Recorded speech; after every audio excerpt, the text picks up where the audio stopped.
உங்களுடைய பேரு, நீங்க எந்த பகுதியில இருந்து வந்திருக்கீங்க, யாருக்கு உங்களுடைய கேள்வி, உங்க கேள்வி என்ன, சுருக்கமா சொல்லுங்க. என் பேர் ராதாகிருஷ்ணன். நான் திருமுருகம்பூடி சிற்பக்கலைஞர் சார்பாக வந்திருக்கிறேன். எங்களோட கோரிக்கை ஒவ்வொரு முறையும் சொல்லிட்டே தான் இருக்கிறோம். அந்த ஒவ்வொரு கோரிக்கை என்னன்னா, சிற்ப வேலை செய்கிற கலைஞர்களுக்கு ஒரு நிரந்தரமான ஒரு இடம் வேணும்.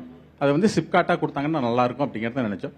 அப்புறம் அவங்களுக்கு செய்தவங்களுக்கு வயதான காலத்துல அவங்களுக்கு ஓய்வூதியம் கொடுக்கற மாதிரி ஒரு திட்டம் பண்ணிச்சாங்கன்னா நல்லா இருக்கும் அப்படின்னு நினைச்சோம். அந்த இடத்த திரும்பவும் அந்த துறையை இன்னும் மேம்படுத்த கல்லூரி ஏற்படுத்தினா நல்லா இருக்கும்னு நினைச்சோம். அதுல இருந்து அது அவங்க சரி, ஓகே. எவ்வளவு வருஷமா அந்த கோரிக்கை இருக்கு? சரிங்க சார், அது 5 வருஷமா போயிட்டே இருக்கு. தொடர்ச்சியா நிறைய முறை ஒவ்வொரு ஆட்சி காலத்துல ஒவ்வொரு ஆட்சி காலத்திலும் நான் கேட்டுதான் வந்துட்டு இருக்கிறோம். இல்ல தவறா சொல்லக்கூடாது இல்லங்க. பாருங்க, நீண்ட நாள் கோரிக்கை யாருமே 5 வருஷம் இல்ல.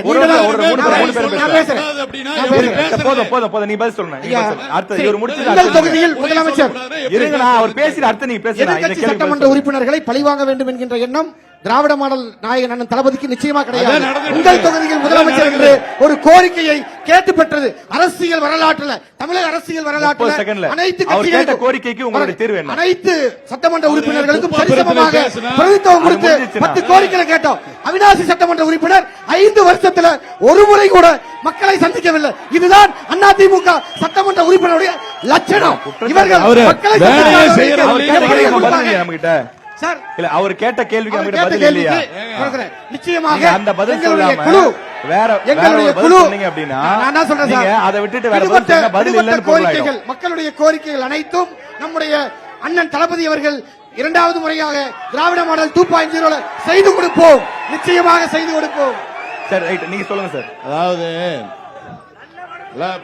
பொதுவா இருக்கிறவங்க கருத்து சொல்றாங்க.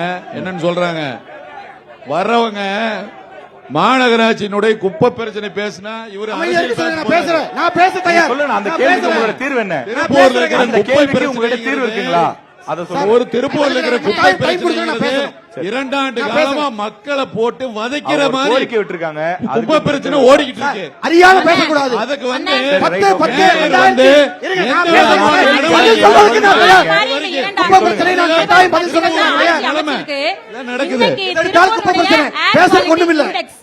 ஏர் பொல்யூஷன் ரேங்க் 199, கிட்டத்தட்ட பொல்யூட்டட் சிட்டிஸ் குளோபலாவே பொல்யூட்டட் சிட்டிஸ்ல தமிழ்நாடு திருப்பூர் இருக்கு. அதற்கான ஆதாரம். ஓகே, இதுக்கு நாம் தமிழர் என்ன தீர்வு வச்சிருக்கு? அண்ணா, முதல்ல இந்த பொல்யூஷனை குறைக்கணும்.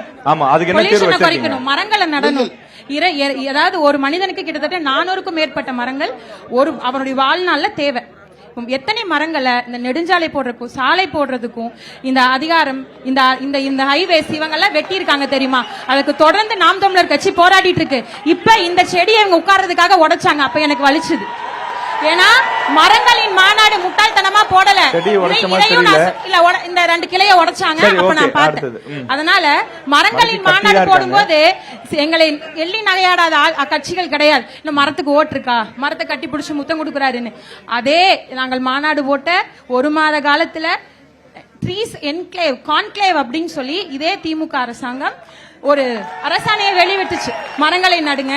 இதே பள்ளிக்கல்வித்துறை அமைச்சர் மரங்களை யார் அதிகமா நடுறீங்களோ அவங்களுக்கு நாங்க பாராட்டு கொடுக்கிறோம். இது எல்லாம் நாம் தமிழர் கட்சியினுடைய கோரிக்கைகளை திமுக அரசு ஏற்று செயல்படுத்துறாங்கல்ல.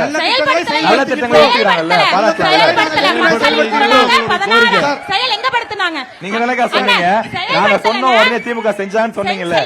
அது ஒரு அறிக்கை வெளியிட்டாங்க, அவ்வளவுதான். அறிக்கை இல்ல, நல்ல விஷயம்.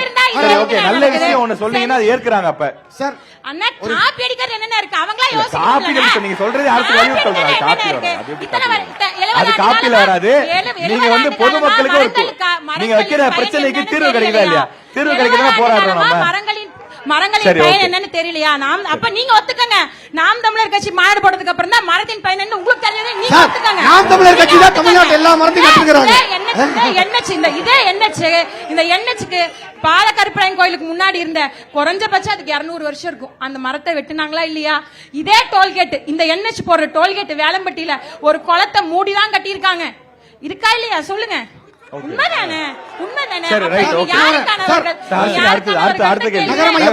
நகரமயமாக்கல் ஒரு நகரம் வளர்கின்ற பொழுது அரசு தொலைநோக்கு சிந்தனையோடு செயல்படுத்துகின்ற பொழுது தொடர்ந்து அரசு திராவிட மாடல் அரசு மரம் நடுவதற்கு பசுமை மாநிலம் ஆக்குவதற்கு பல்வேறு முன்னெடுப்புகளை அரசு செய்திருக்கிறது. 5 முக்கிய சாலைகள், குப்பை பிரச்சனை நான் தீர்வு சொல்லி அவர் பதில் பேசணும். அவினாசி சாலை, காங்கேயம் சாலை, பல்லடம் சாலை, தாராபுரம் சாலை.